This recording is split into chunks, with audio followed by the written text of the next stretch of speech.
If you love what you hear, check out our authors Andreya Stuart and N.A. Fulton on Amazon.com, and be sure to subscribe to our dark romance novels and stories podcast on Spotify, iTunes, Google Play, or your favorite podcast provider. Learn more about us at AudioIron.com.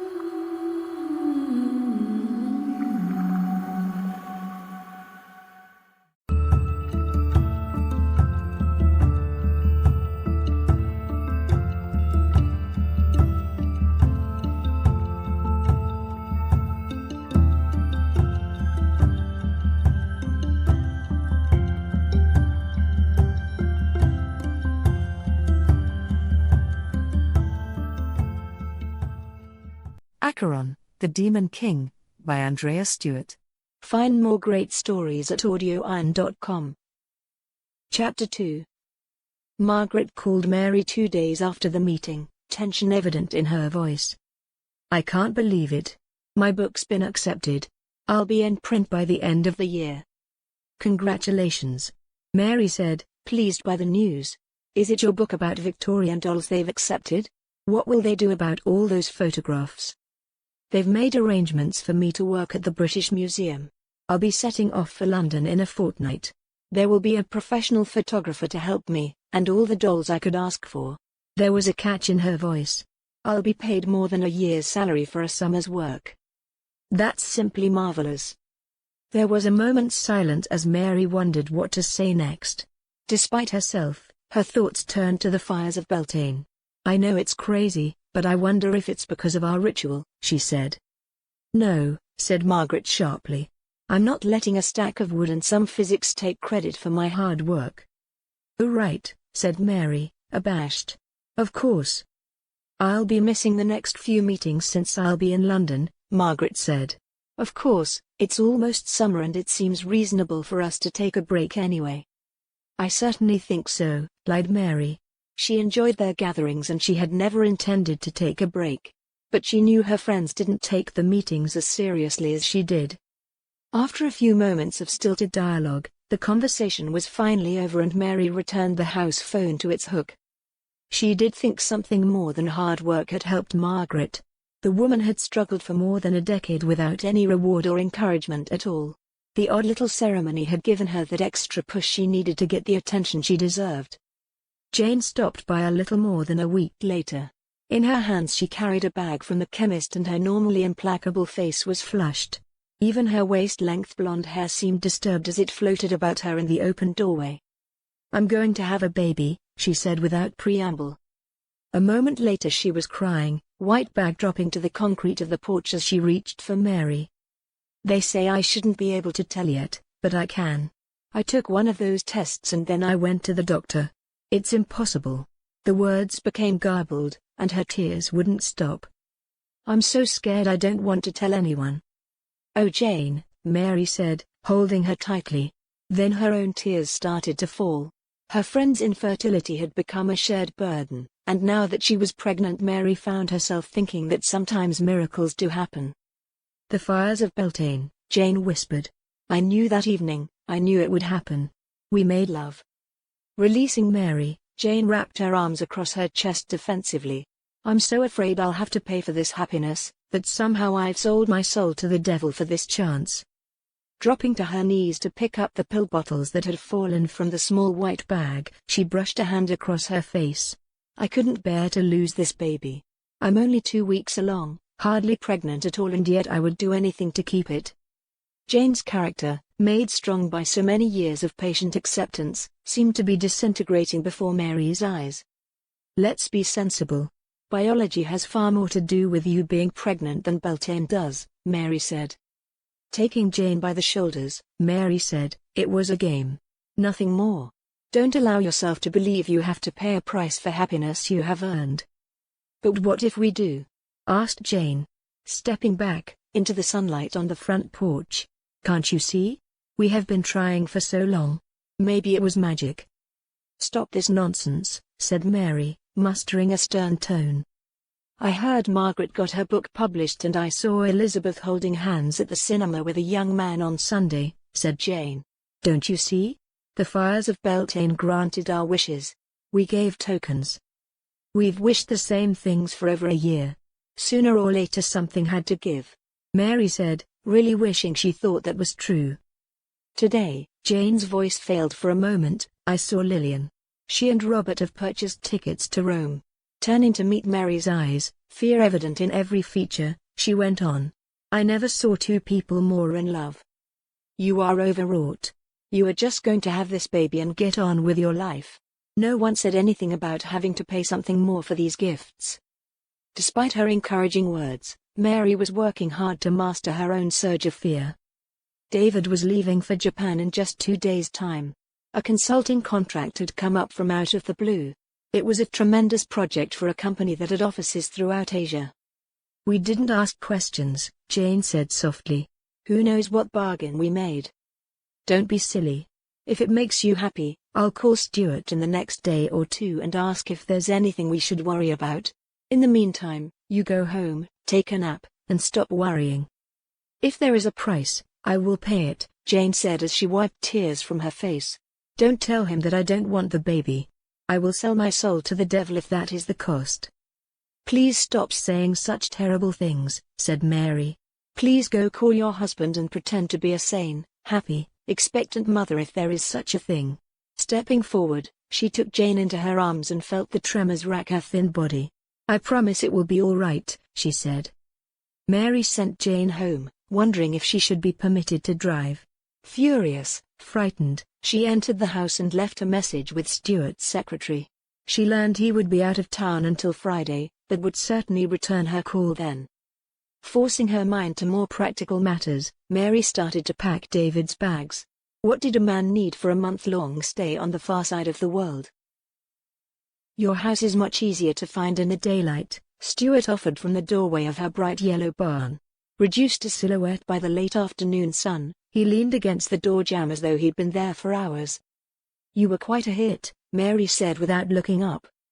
Taking a few extra moments to smooth a vase she had on her pottery wheel, she eventually reached beneath the bench to turn its little electric motor off.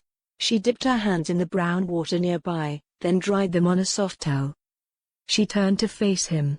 It is just coincidence, I'm sure, but all our Beltane wishes came true. Stuart didn't say anything. His eyes continued to explore the clay pots, plates, cups and masks that filled the barn. Jane believes that giving some beads to a fire got her pregnant.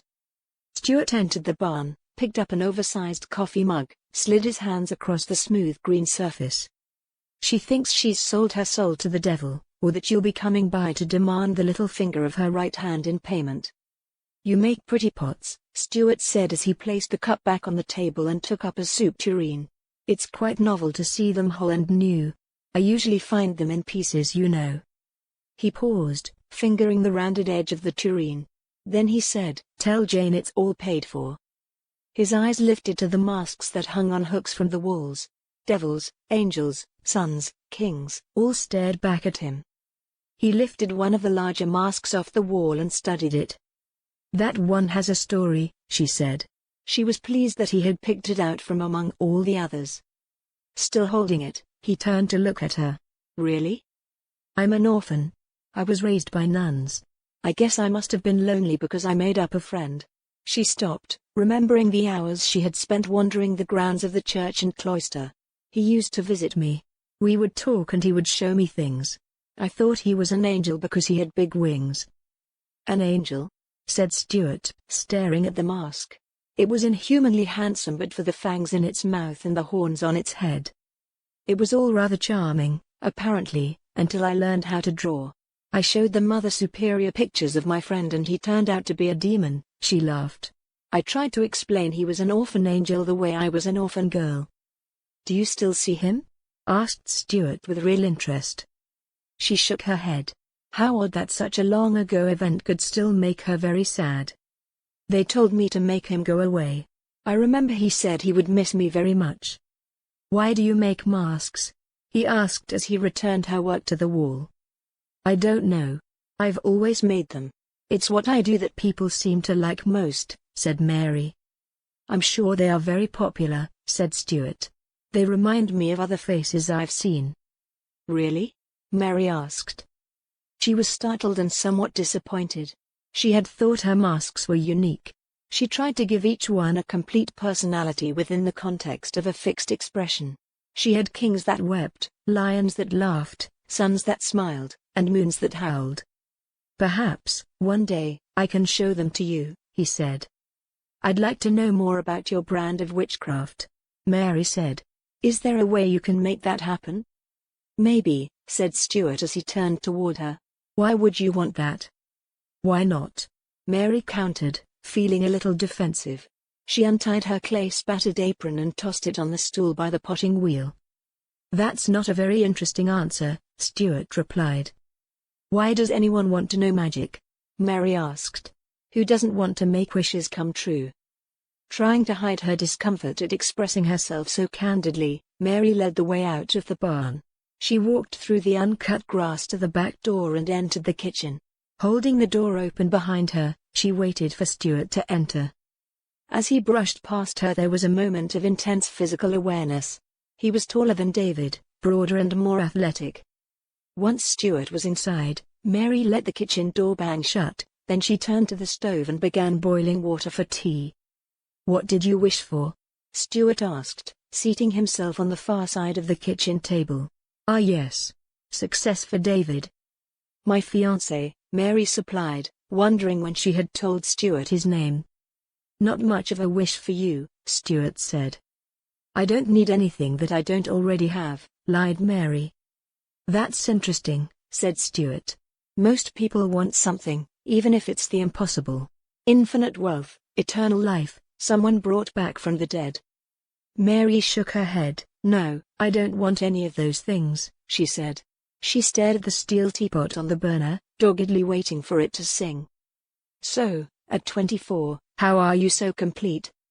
"Complete?" The question startled her. Normal people had families. Mothers, fathers, aunts, uncles, a whole tree of humanity from which they hung. She had nothing like that. "Other people don't have to make up demons to find a sense of belonging," she pointed out. She stole a glance at Stuart then. He was staring at the table as he leaned back in his chair. His dark hair was a little long and framed sculpted features. He looked more like a soldier than an archaeologist today. It was easy to imagine someone making a bust of his head one day, just as sculptors had modeled Roman and Greek warriors in centuries past. Maybe that was something she could do. She wondered if he would let her. "I was left at St. Anne's as a newborn," she said after a time. The kettle whistled and she swiftly turned it off. "The nuns said it's not uncommon for young mothers to abandon their infants. Babies are a lot of trouble, I guess." She pulled plates and a tea cake from the cupboard and placed both on the table along with the teapot and cups. A moment later she sat across from Stuart, eyes lowered. "I suppose that kind of thing leaves its mark. It's impossible not to search for meaning in this universe when your existence seems a product of chance. I would love to believe there are gods and goddesses that care anything about humans at all. You not only know of such creatures, you get them to do magic for you." "Yes," said Stuart. "We do. But, Mary, the answers you are looking for have a much higher price than a token thrown into a Beltane fire." "Really?" she asked. "As a religion, aren't you always trying to find new members?" "You're thinking of someone else," he said with a smile. "The nature of our secret society is that it is quite exclusive," Stuart said with a smile. "So, if you want to learn more about us, you will have to become one of us. Is joining our society something you would be willing to do?" "Would you want me?" she asked in surprise. "Me specifically?" Then she thought she understood. "Oh, I see. You want me and my friends." "No, only you," he said. "We don't accept many female members, but we have a specific use for a young witch just now, and you will fit the bill." "Why?" she asked curiously. "That's not something I can explain to someone who isn't one of our number," said Stuart firmly. "What happens if I join then change my mind?" Mary asked, taking a sip of the tea before her. She was startled to see how her hand shook as she held the teacup. She could hardly believe her ears. This handsome, intelligent, well-respected man was saying he had used magic to make wondrous things happen, and he was offering to teach her how to do magic as well. He and his group wanted her because she was special. It was madness, and yet Stuart seemed as sane and sober as a judge. Once you make an oath to us, it will be unbreakable. Our most immediate need is your participation in 3 rituals over the next couple of months. After that, it's conceivable that your involvement in our activities might end. But that is something we won't know for weeks. Whatever the society asks you to do, whenever we ask you to do it, you would have to comply. That is the oath we all take as members. If I agree to help you, said Mary, you promise you will teach me how to grant wishes as you did at Beltane. I want to be sure that is what you are offering. Stuart smiled. I am glad the bargain interests you. It does, Mary said. But I don't want to join a cult. Is that what we're talking about? Stuart shrugged and a smile flickered across his features. He rose from the table and carried his plate and cup to the sink. It's a long-running British society, rather like the Knights of the Garter, he said as he washed the items clean. If you want to accept our offer, you have to let me know in the next day or 2. We'll have to make other arrangements if you decline. Can I have a list of your members? Mary asked as he walked toward the back door. I know almost nothing about you. Of course. I'll give you a short list of names. You'll find that they are all well-known respectable men. Scholars, business owners, high government officials. Members of the society prefer to remain strictly anonymous, but it's not an exaggeration to say we are some of the most influential people in the world. Pulling a silver pen from his pocket, he looked about for paper to write on. Mary rose and handed him the grocery list she kept on the refrigerator door. She watched as he began to write on the back. Feel free to call these numbers. Tell them who you are. They'll confirm they are members of the society, they will prove their identity, but they won't tell you anything more. And, if you happen to disclose the names on this list to anyone else, and here Stuart looked at her to be sure she understood, you can expect a run of extremely bad luck. Moments later he was gone, leaving Mary astonished and with a head full of questions.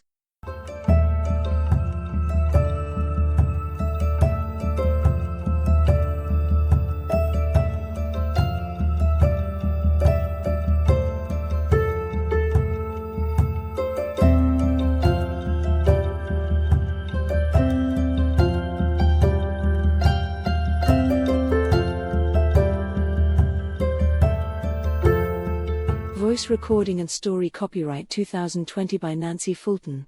All rights reserved. Music created by D. Kurtzman and licensed from Pond5. Find more great stories at AudioIron.com.